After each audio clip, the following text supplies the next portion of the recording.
Здравия всем слушателям и подписчикам моего канала. С вами Виктор Максименков, и тема нашего сегодняшнего видео – высокие технологии древних цивилизаций. Дело в том, что мы уже с вами видели высокие технологии обработки камня, летающие тарелки и многое другое. В этом видео я хотел вам показать еще более уникальные забытые технологии прошлого, о которых наука не хочет вспоминать. Друзья, как вы знаете, я давно сотрудничаю с Synthesit. Сейчас у них очень серьезная распродажа. Скидка до 40% на всю продукцию перед праздником 8 марта. Но акция очень короткая, только до 10 числа. Поэтому, кто не пробовал, рекомендую воспользоваться возможностью, так как такие акции у них очень редко происходят. Кто не знает, Synthesit – это биодобавка на основе железа с очень большой эффективностью. Препарат способствует улучшению кровообращения, увеличению энергии и общего самочувствия. Эффекты подтверждены как исследованиями, так и отзывами. Это снижение холестерина и возрастных ферментов АЛТ, АСТ, повышение активности, которая работает на клеточном уровне, улучшение реологии крови, микроциркуляции и ее разжижения, помощь сердечно-сосудистой системе, нормализация железа в крови. У них более 500 видеоотзывов на канале и порядка 10 серьезных исследований. Всем рекомендую их почитать, так как, возможно, найдете для себя очень полезные свойства. Все ссылки в описании под видео. Перед вами шумерийцы, которые живут примерно 5000 лет назад и прекрасно рассекают на современном Мерседесе. И таких чудес в Шумере огромное множество мы встречали. Там была обнаружена система глобального позиционирования и описания. И еще огромное количество чудес, которые они создавали и жили на протяжении 400 тысяч лет. Это сама же наука расшифровала. Если эта самодвижущаяся повозка могла быть в Шумере, почему она не могла быть в Индии? Вот изображение из индусского храма, индуистского, где две самодвижущиеся повозки с людьми, трехосные, двухосные, прекрасно движутся сами. Для сравнения, внизу представлен грузовик начала 20 века. Он даже меньше, по-моему, чем эти повозки. Также в Шумере мы прекрасно видели описание и ядерной бомбы, описание ее воздействия, ядерного гриба, радиации. И все совпадает с 20 веком. Так ведь ученые говорят, что Шумер был 1000 лет назад, и там жили дикие люди. Но эти дикие люди, вот этот же браслет из того региона, Ближнего Востока, которому 9500 лет. И вот точность сотой доли микрона. То есть это промышленная обработка, ему 9500 лет назад. Наука его нашла, изучила, вот его фрагмент, вот его полная реконструкция. И получается, что машинная обработка присутствует, высокие технологии используются, наука их находит, изучает, но почему-то не очень сильно об этом заявляет. То же самое можно отнести и к найденному прообразу мобильного телефона, на котором присутствует клинопись, которая, кстати, соответствует цифрам современным. Он найден в Австрии в 13 веке и соответствует, кстати, Nokia недавнего образца. Вот он слева, этот телефон. Кстати, ссылки на все использованные материалы под видео. Можете перейти, посмотреть, где их находили, все описание. Мы же двинемся дальше, потому что у нас ожидает еще больше чудес. Все вы помните сказки, в которых просто вагон и тележка рассказов о серебряном блюдце и яблочке, которое по нему бегит, и потом можно увидеть или человека на другом конце земли, или события какие-то определенные. То есть что это? Это прообраз интернета, передачи информации на дальние расстояния. И таких зеркал, сделанных в виде зеркал, огромное множество. По всему миру они присутствуют. Но если базовые станции уничтожены, которые передавали и сигнал, и изображение, и энергию для подзарядки, конечно, они бездействуют. Высокие технологии были, а простые зеркала не могли изготовить. Вполне возможно, что это телефоны прошлого, просто сейчас не действующие. В подтверждение этому есть информация, что в 1636 году совершенно никому неизвестный автор Швентер написал работу об исследовании принципа электрического телеграфа и возможности коммуникации двух людей между собой посредством магнитного луча. То есть он, скорее всего, просто это где-то прочитал, и скопировал и выдал за свои исследования. Вот и все. И таких магических зеркал и в Китае, и по всему миру огромное множество. Почему магических? Потому что, опять же, по тем же рассказам они показывали изображение, даже будущее показывали. То есть фактически это передача информации. Вполне возможно, что это прообраз телевизора в древности. Это уже были мобильные телефоны, грубо говоря, а это телевизоры. Потому что изображения, они называются магическими, потому что при определенном воздействии они показывают изображение, которое у них на обратной стороне нарисовано. А наука до сих пор не может понять, как это правильно работает. Так что вполне возможно, это те же приемники, только в виде телевизора, которые опять же не действуют, потому что базовые станции выключены. Как относиться к вот этим штукам, вообще непонятно. Утверждается, что это статуя майя. Ну, она, конечно, выглядит как старая, но я информации по ней не нашел. Просто предлагаю вашему вниманию, какие чудеса есть в мире. С ними еще надо разбираться. Многие скажут, ну не было ж компьютеров раньше. Ну, может и не было, но вот такие изображения на греческих вазах, конечно, напрягают. Напрягают мысль. Будут, как говорится, мыслительные процессы. Вот это что за отверстие? Это порты, что ли? Для USB порты. А это коммуникаторы какие-нибудь мобильные. Или еще что-нибудь другое. Но многие скажут, ну так а где источники информации, на которых можно переносить хотя бы информацию, если есть такие изображения? Вы имеете в виду вот эти вот? В виде современных DVD, CD-дисков? Они что же по всему миру присутствуют? Вот китайские, это американский генетический диск так называемый. Сделаны почему-то одинаково. В середине дырочка под что-то. Это тоже, по-моему, Китай черный. Это Азия. Так они сделаны одинаково. Может, на них и записана информация, просто ее надо прочитать. Еще одни виды дисков, опять же, американские, китайские, с гуманоидами, бегающими по ним. То есть таких дисков по миру множество. Но наука, скорее всего, быстрее застрелится любой ученый, прежде чем начнет их рассматривать как диски для переноса или обработки информации. Нам скажут, ну так, какие компьютеры? Не было даже энергии, нет энергетических установок. Ну, мы же их уже рассматривали, они есть, это и есть пирамиды. Вот для примера, они древние, скорее всего, использовали на полную мощность самую большую возможность, самый большой компьютер, а именно саму Землю. Вверху вам для сравнения приводится материнская плата современная. А внизу комплекс пирамид, так называемых майя, которых мы видели уже неоднократно.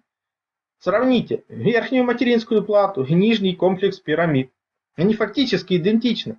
То есть пирамиды используются не просто как источник энергии Земли, магнитное использование, но и как приемщик, передатчик волн, в том числе информационных, звуковых и, скорее всего, видео.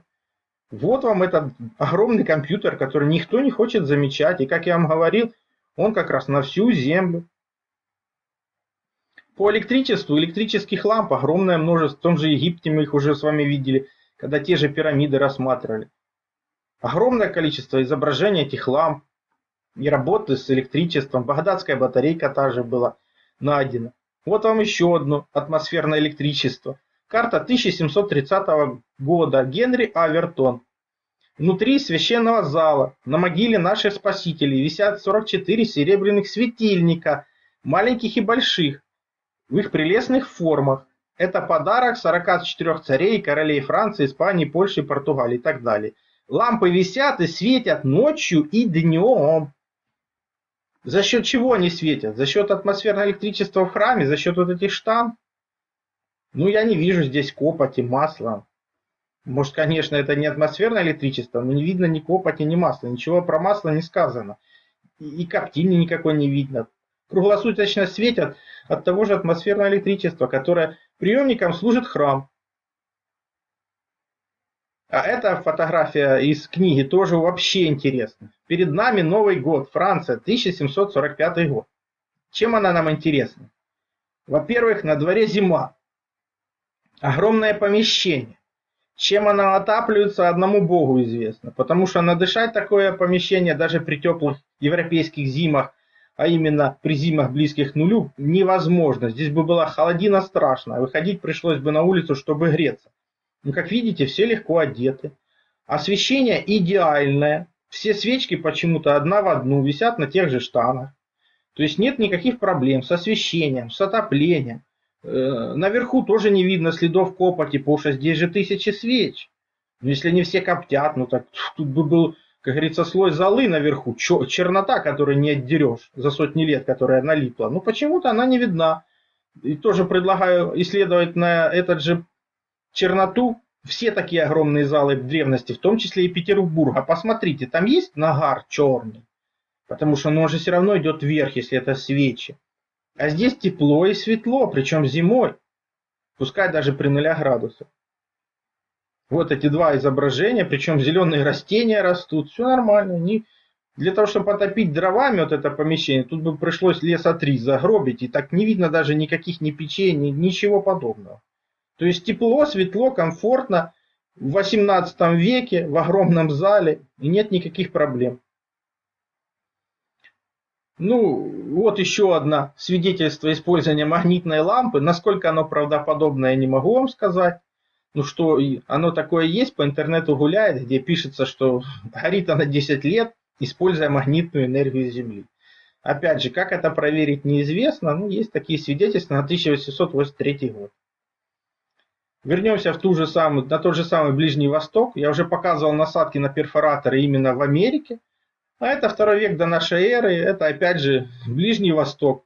Их огромное количество, этих насадок на перфоратор. Обработка камня там в Саудовской Аравии вообще идеальная до сегодняшнего дня мы находили. Эти мужчины с перфораторами в Америке мы их уже видели. Вот еще один вам бурильщик. Этого бурильщика справа мы видели, как интересно. И этот то же самое вылазит из бурильного аппарата. Нам скажут, ну, они из раковин вылазят. Ну, а этот из тигра начал вылазить. А эта птичка Гаруда вообще Малайзия. Это Корея, черненькая. Это тоже, по-моему, Карелия или Япония. То есть мужчины находятся внутри каких-то аппаратов и прекрасно ими управляют. Каких мы их уже тоже видели. Это летающие аппараты, которые управляются с помощью мысли. До чего современная наука только-только доходит. Вот эти короны усилители мысли. Все они имеют одинаковый вид по всему миру. В Египте, в Америке и даже в Новой Зеландии. Но есть еще более фантастические вещи. Вот это каменный рельеф майя. Рисунок графа Вальдека. Историки считают подобный стиль антично-европейским.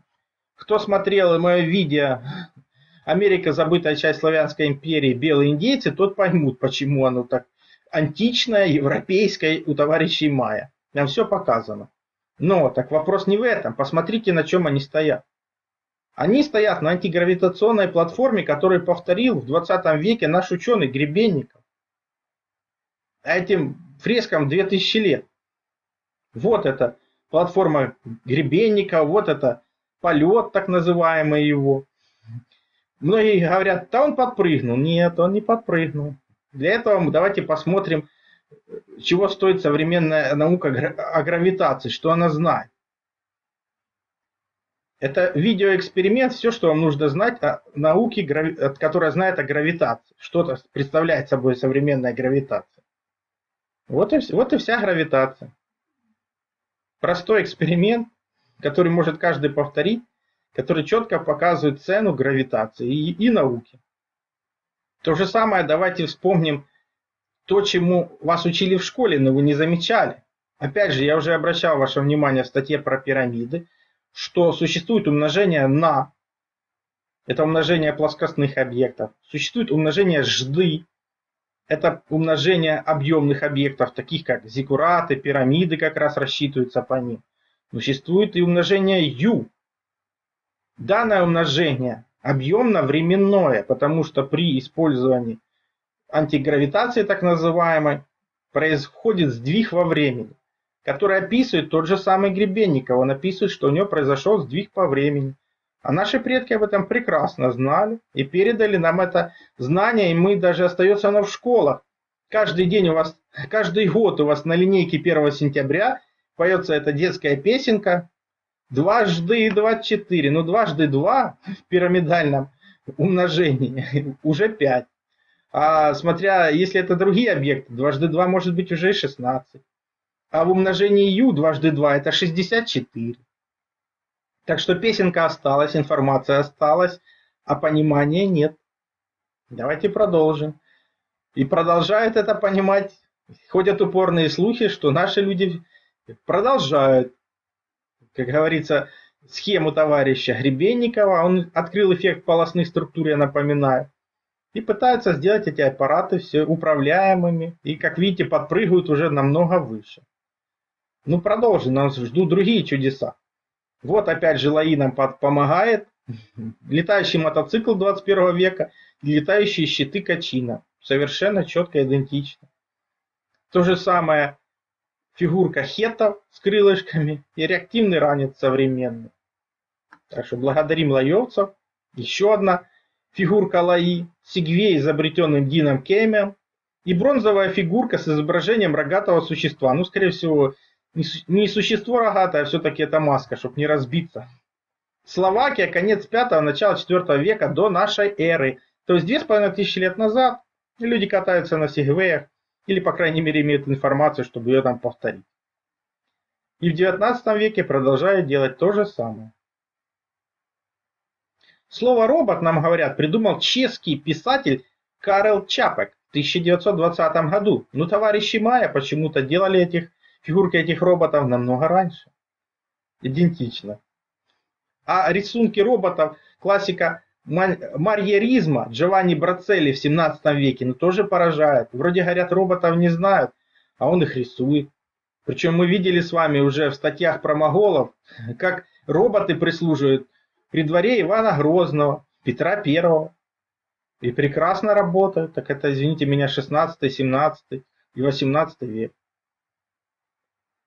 Эти рисунки у него не идентичны. Он роботов рисовал не раз. Поэтому нас уже не удивляют ракеты, которые совершили космический полет в 1555 году из современной Румынии, где они описаны в рукописи из Сибью, где идет космический полет. Это технологии 2-3-ступенчатых ракет с середины 20 века. А мы говорим про 16. В 17 веке вышла опять же книга о ракетах в Амстердаме Казимира Семеновича «Великое искусство артиллерии», где технологии указаны уже ближе к концу 20 века они соответствуют. А на дворе у них всего лишь 17. Поэтому нечего удивляться ракете на иконе 17 века, которая отбывает в космос. Мы ее уже видели в моем видео про летающие тарелки. Изображениях по всему миру. Но нужно кое-что и зачитать, не только видеть. Есть свидетельство, что прототип современной радиоаппаратуры использовался уже в 16 веке. Известный немецкий ученый средневековья Иоганн Гиндельберг, аббат Тремеи. Это примерно конец 15 века. Другой неустановленный автор из Монтеборга в 1729 году опубликовал процесс печатания черно-белой и цветной фотографии. Из его работ следует, что автор получал фотоизображения, пользуясь готовым рецептом. Технологии не знал и физического принципа не понимал. Ни состава химических соединений, проявителей и закрепителей. Нет упоминания о самом аппарате. Однако автор подчеркивает, что необходимо исследовать действие света на субстанцию, которой покрыт лист, и то, каким образом она перехватывает и удерживает изображение. Это, по-моему, все мы приводим из статей Михаила Волка из группы искателей. Там все ссылки есть под видео, откуда все это взято. Переходите, подписывайтесь на его группу. То же самое теперь становится еще более удивительно, какими источниками пользовался Джонатан Свифт, который написал знаменитый вроде бы фантастический роман, но в нем указал 2 спутника Марса за 156 лет до их открытия. Описал методы постройки домов с крыш, которые изобрели только в наше время. Теперь понятно, что натолкнуло его на идею летающего острова, который может подниматься, опускаться и перемещаться в пространстве с помощью гигантского магнита. А летающие острова, описанные в Ведах, прекрасны. Летающие острова, летающие города, то есть это огромные сооружения, которые путешествуют именно благодаря магниту. Так, в 3-м путешествии Гулливера посещает летающий остров Лапуту. Народы этих стран извратили историю, без конца ее переписывая, познали проклятие желанного бессмертия. Ничего не напоминает? Извратили историю, без конца ее переписывали. Кстати, стоит упомянуть, что он был опять же священником, значит имел доступ к не совсем законной на тот момент литературе. Так что сведения о летающих городах есть не только у Свифта, но и в Ведах, но и в нашем современном мире. Вот изображения, которые были видны, эти летающие города над Китаем современным. Эти изображения появлялись не раз, они зафиксированы, есть видео многочисленные, все по ссылкам можете посмотреть. Конечно, это может быть и мираж, а может быть и летающий город, который уцелел и до сих пор плавает в небесах, прикрываясь облачками, и мы его не видим. Потому что очень часто он появляется в небе над Китаем. Раньше эти летающие города частенько появлялись и над Германией. Вот 1531 год, Небесный воин и Небесный город, которые появились над Страсбургом. Все это описано в книге чудес 1550 года. Кстати, кроме летающих городов, были и подводные и надводные города. Вот былина о Илье Муромце на соколе-корабле. По Хвалынскому морю 12 лет плавает сокол-корабль, ни разу не причаливая к берегу. Корабль этот дивно украшен, нос и корма в виде морды звериной, и у него вместо глаз 2 яхонта, а вместо бровей 2 соболя. На корабле помещаются 3 церкви, 3 монастыря, 3 торговища немецких, 3 государевых кабака, и живут там 3 разных народа, хозяева которые не знают язык друг друга. Турецкий пан Салтан Салтанович замечает с берега сокол-корабль и приказывает своим гребцам плыть к соколу-кораблю и взять Илью Муромца в плен, а Добрыню Никитича убить. Илья Муромец слышит слова Салтана, накладывает каленую стрелу на свой тугой лук и приговаривает над ней, чтобы летела стрела прямо в город, в зеленый сад, в белый шатер, за золотой стол, где сидит Салтан, и чтобы она пронзила Салтану сердце. Тот слышит слова Ильи Муромца, пугается, отказывается от своего коварного замысла и впредь зарекается иметь дело с могучим богатырем.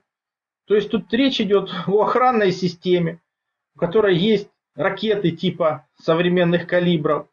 И опять же дальние связи, когда набрали Салтана и сказали: будешь баловаться, приставать к кораблю, мы тебя этими калибрами и накроем.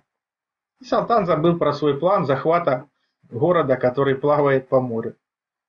Для примера, вот опять же, города, которые только проектируются, морские города, опять же тройной, тут тоже получается, огромный, которые не будут приставать к берегу, а будут сами себя обеспечивать и плавать по морям, по океанам. Так что в прошлые времена это быль, а в наши времена это еще будущая фантастика. Еще не меньшей фантастикой являются «Звездные врата». Багдад, 1920 год, знаменитая фотография «Звездные врата». Кстати, врата так и называются Баби-Эль, то есть врата Бога или звездные врата. Они же Вавилон в искажении. Поэтому вы на многих картах встретите Вавилон и в Египте, и на Ближнем Востоке, и в других местах. Почему? Потому что там указано место звездных врат. Вот еще одни звездные врата. Монастырь Ченду, Китай. Тоже такое ощущение, что только монастыри, только такие круглые звездные врата бывают. Ну вот они в современном мире, оказывается, еще существуют. Сохранились после всех потопов и катастроф. Ну, про порталы мы с вами отдельно когда-то поговорим. Потому что есть порталы для Земли, а есть и внеземные. Ну, в древности были и подводные лодки, поэтому уже мы не будем удивляться.